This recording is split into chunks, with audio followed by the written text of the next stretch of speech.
Time now for Waggoner's Walk. Saturday morning found Cliff and Shirley standing on George's doorstep.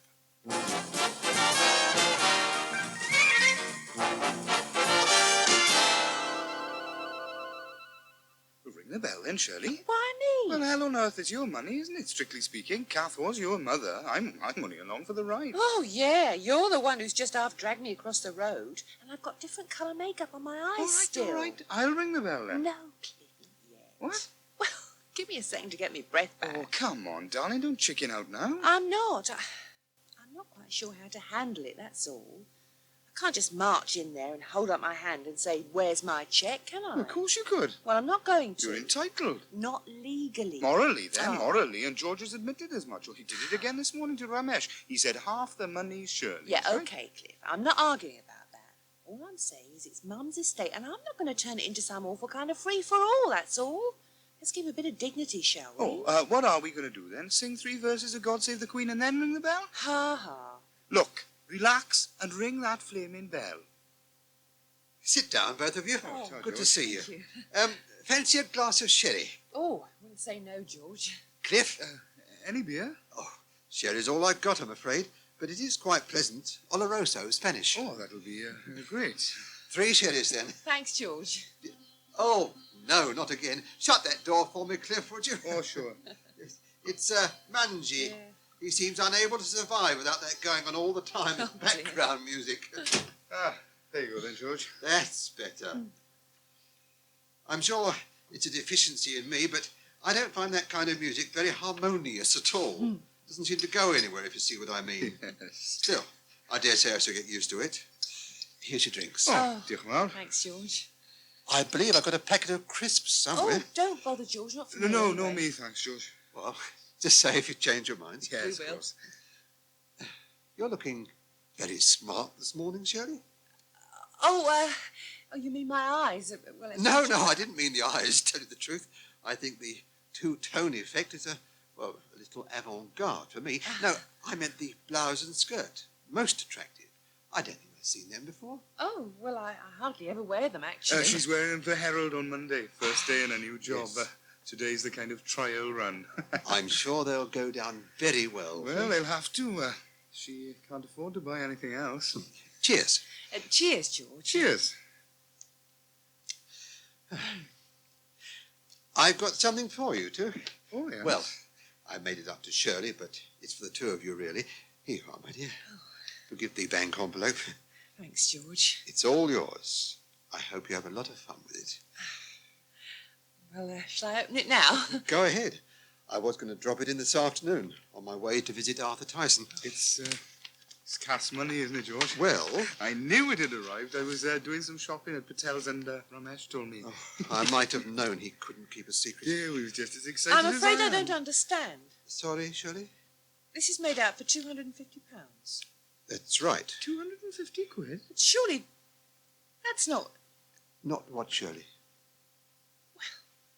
half of Mum's estate. Oh, no, by no means. That's just spending money. Well, what about the rest, George? You said Shirley would get half. And so she will. When? In good time. Now, hang about, Shut George. up a minute, Cliff. Will you explain exactly what you're doing, George, please? Certainly. I'm investing the balance of the money on your behalf. Investing it? That's correct.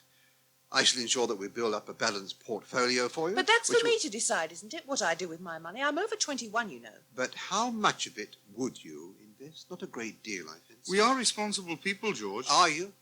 That's not the way it looks to me. And it didn't look that way to Kath either, not latterly. But This applies less to you, Shirley, than it does to Cliff, but I'm sorry, it has to be said. Over the last 12 months, Cliff has given up teaching, worked on a building site, tried his hand at carpentry, and now works behind the bar at the Waggoners. I'd hardly call that progress. Now, you look here. I start a full-time carpentry course on Monday, And right? who's to say you'll go through with that? Especially if you have money burning a large hole in your pocket. Or, by the same token, whether Shirley will stick at her job at the Herald or press on with her studies at the Open of University. course I will. Well, I'm not prepared to risk it. Not with your mother's money. And I'm not open to argument either. I've made up my mind. Fair enough. You've had your say. Now I'm going to have mine, Just right? one question. Yes, Shirley. How long are you planning on keeping the money? let me put it this way. When Cliff has established himself as, for instance, a working carpenter and joiner, I shall be prepared to think again. Oh, so Cliff's to blame again, is he? You are supposed to be the breadwinner. Thank you. That's all I wanted to know. Come on, Cliff, we're going home. No, don't leave like this, Shirley. It's in your best interest. I'd hoped you'd see that. Shirley. Oh, Shirley. Who's been at the chocolate fingers, then? Well, I could say it was Jeremy, but I cannot tell a lie. You'll get even fatter than you are already if you're not careful. I know, but I can't resist them. No. Well, it's asking for trouble, isn't it, having the tea table already laid by 3 o'clock in the afternoon? That was Jeremy's idea. He's darn lucky I haven't got through the lot. You're a little boy yourself, that's your problem. I dare say, but a happy one. And why is that? Well, just at the moment, I am in love with my wife. Oh, aren't you always? Sometimes more than others. And just now I'm in favour. That's right. Why is that? Well, you're so warm and generally nice. Am I? Of course, it's having you around, does it? You do like him being here, don't you? If this is what he does to you, he can stay for as long as he likes. Ah. Where is he now? Outside. Riding up and down the pavement on his bicycle, waiting for the guest of honour. I do hope we're going to like him, Mr Tulley. I'll tell you one thing. What? I feel sorry for him already. I'm darn sure when he accepted a tea invitation, he hadn't realised he was letting himself in for hide-and-seek, paper hats and the whole shooting match. Probably not. Still, I dare say we can sidetrack Jeremy when the time comes. Maybe. He's obviously very fond of Jeremy. Or he wouldn't be traipsing up here for tea in the first place. He wouldn't be so generous with his Christmas presents either. That boat is beautiful. It's funny. What is?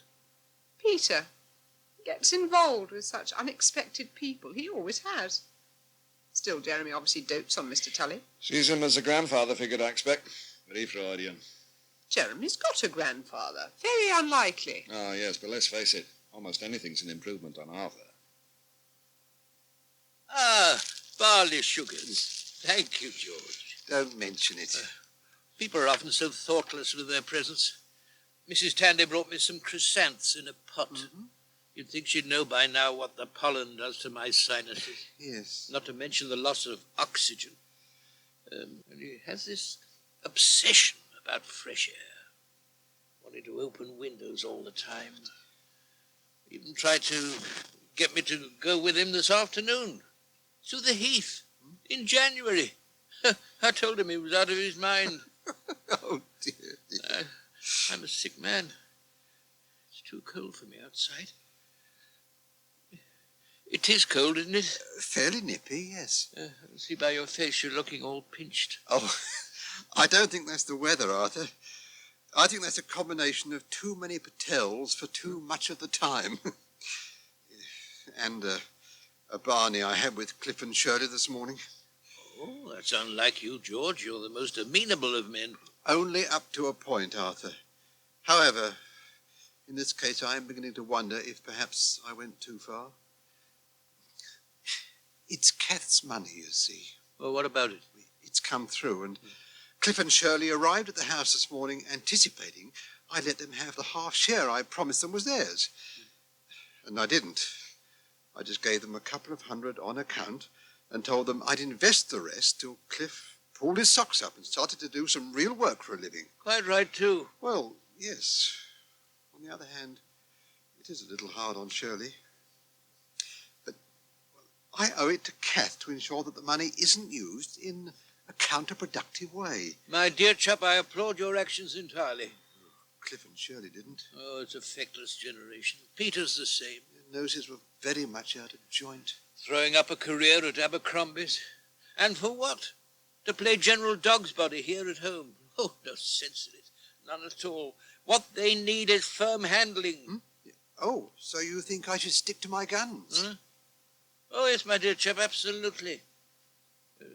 May I offer you one of your barley sugars? Oh, thank you. Yeah. I dropped in at Cane House, by the way. Brought you some mail. Peter's supposed to be looking after that. Probably came this morning. All buff envelopes, I'm afraid. Nothing interesting. The flat's looking all right. Mrs. P is keeping things up to scratch. Good. Any idea when you'll be going back? Oh, George, the way I feel at the moment, I sometimes wonder whether I'll be going back there at all. Oh, you mustn't talk like that, Arthur. Oh, why not? If it hadn't been for you, I wouldn't be here now. I've been very seriously ill, in intensive care. I need to be looked after. We all know that, Arthur. Do you? In that case, would somebody kindly tell my son?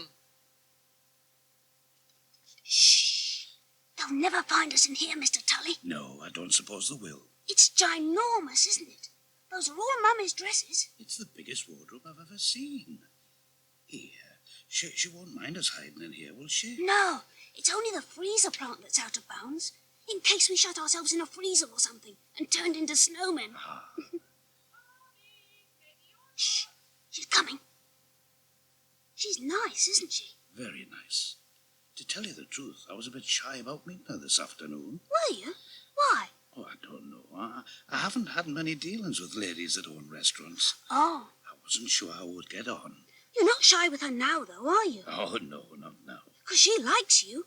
And Matt does. I heard him say so. Are you shy with Matt? No. Well, he pretends to be fierce, but he's dead soft, really.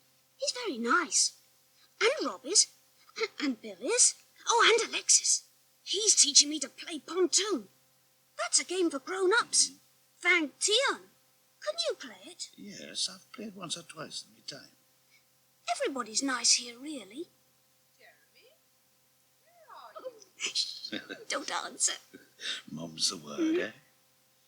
So how long do you reckon you'll be staying here then, Jeremy? Well, I'm not sure. Till the beginning of term, they said. That's on Thursday. But if I go back to Minden Road, I don't know where I'll sleep, 'cause Grandpa's got my room. He's been very ill, you see. Yes, so your dad was telling me. In hospital, wasn't he? Yes. Well, he's out now, at Minden Road. And it's no fun when he's there, because we all have to keep quiet all the time. Just like we are now. Yes, only worse. Did you have enough tea, Mr Tulley? Full to bust, thank you. Well, just say if you're hungry. I've got some sausage rolls in my pocket. If there's one type of person I hate more than any other, it's the sanctimonious gits who always know what's best for you. I mean, who the hell does George Underdown think he is? Tell me that. Go on. Okay, so I did back in teaching, and I was working full-time at the Waggoners, but only till the flaming course started. So what does he mean, who's to say I'll go through with the course? Why should I start it if I didn't mean to go through with it? I'm not a complete waster, whatever George Underdown thinks. Oh, blimey, you're not going to start pacing again, are you? Well, I got to let off steam somehow. Damn, I got half a mind to go over there now and punch him right in the mush. And what would you achieve by that? He'd probably stop the cheque altogether. Well, if he did that first thing Monday morning, I'd be off to the solicitors. Matter of fact, I reckon we should do that anyhow. Cliff, first thing Monday morning, I'm going to the Herald and you're off to the Tops course in Enfield, remember? Okay then, okay. After. We are not going to a solicitor's. Why not? Well, for one thing, you can bet your bottom dollar George is aware of his rights. And for another? And for another, there's a lot of truth in what he says. About me? About both of us. Only especially me. Yes, if you like. You have drifted. Oh, thank you very much. Look, a large sum of money now, and perhaps we would have, I don't know, gone off to Corfu for the winter or something. You wanted to do something unforgettable, didn't you? I wasn't putting up much of a fight. Perhaps it is best this way. Dear, you've got the mentality of a serf sometimes. No, I was just trying to look on the bright side, that's all. After all, we've still got the 250, haven't we? Oh, big deal. How far's that going to go? Well, at least it'll stretch to something decent for me to wear on Monday.